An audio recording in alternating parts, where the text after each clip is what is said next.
présent, donc, je vais vous parler du crop ou ce qu'on appelle les bordures noires aussi, un peu de manière commune, c'est-à-dire quel format nous allons utiliser dans la vidéo. Ici, je suis sur un format qui est tout simplement un format 16/9 plus ou moins pour cette vidéo.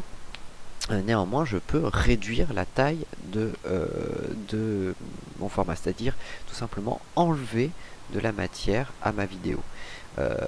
Pour ça, il existe 1 milliard de possibilités.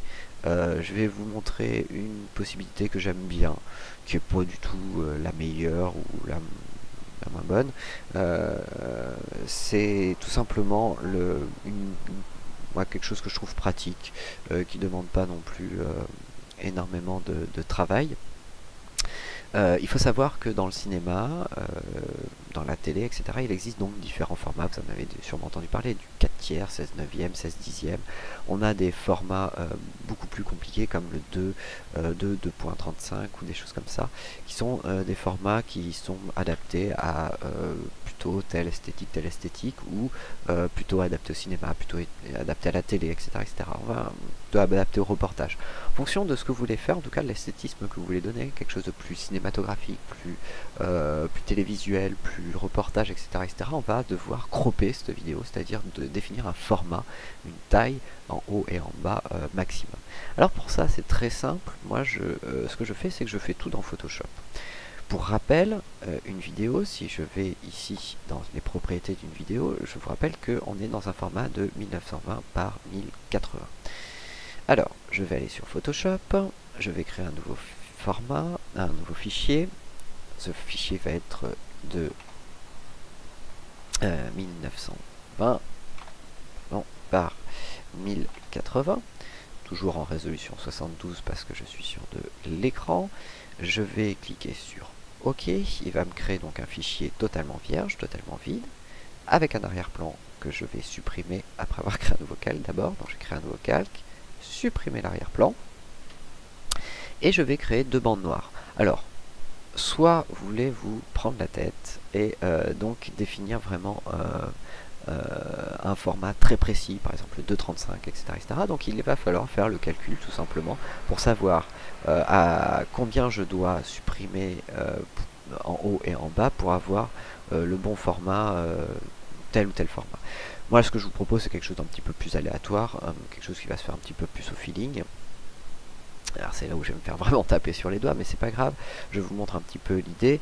Donc l'idée est simple, j'ai un nouveau calque, donc j'ai supprimé l'arrière-plan.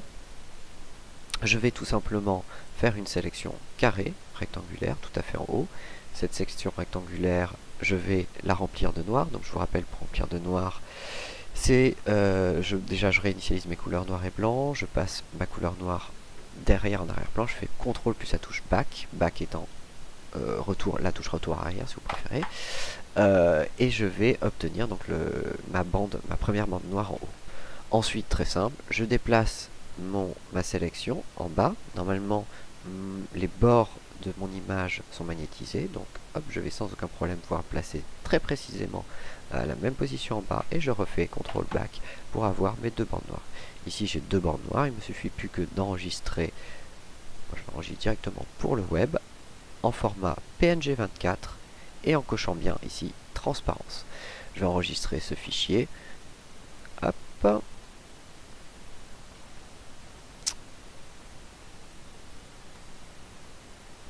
Voilà, je vais l'enregistrer, je vais l'appeler donc mes bandes noires. Tac. Ça, je peux fermer, j'en ai plus du tout besoin. Et je vais fermer Photoshop. Je reviens sur mon dossier où j'ai tous mes éléments.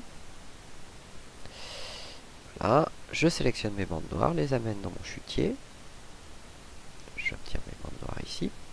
Je vais tout simplement les glisser et les mettre sur ma vidéo 3. Qu'est-ce qui va se passer? Hop. Comme vous pouvez le voir, je vais avoir maintenant des bandes noires en haut et en bas.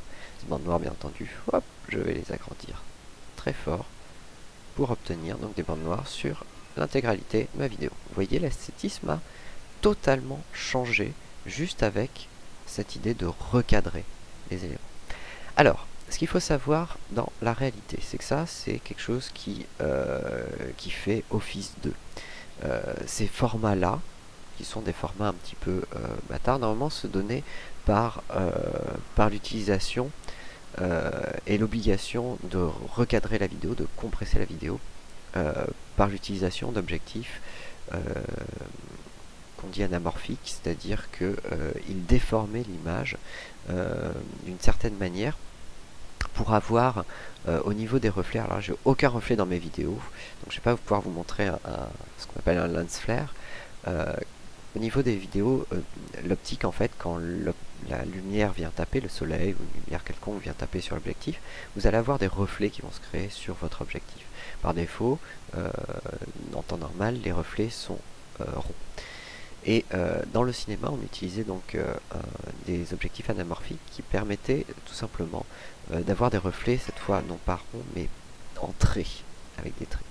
Et en fait, une fois que cette vidéo était prise, l'image était totalement déformée en hauteur, c'est-à-dire qu'elle était plus haute que large. Et pour rattraper cet élément-là, sur les vidéoprojecteurs, on avait des éléments qui faisaient l'anamorphose inverse et qui donc faisait ce fameux crop, c'est-à-dire qui tasser la vidéo. Donc ici c'est vraiment un petit peu de la triche ce que l'on fait.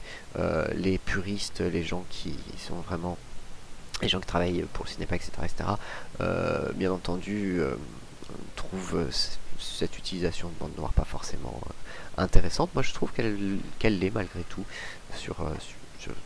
Ça rajoute vraiment un côté esthétique, ça donne un autre univers, notre feeling dans comment la vidéo va rendre. Et je trouve que c'est important d'essayer de trouver un univers quand on fait un montage. Donc voilà cette fameuse utilisation de bande noire. Voilà, je vous invite à passer à la suite dans la prochaine vidéo.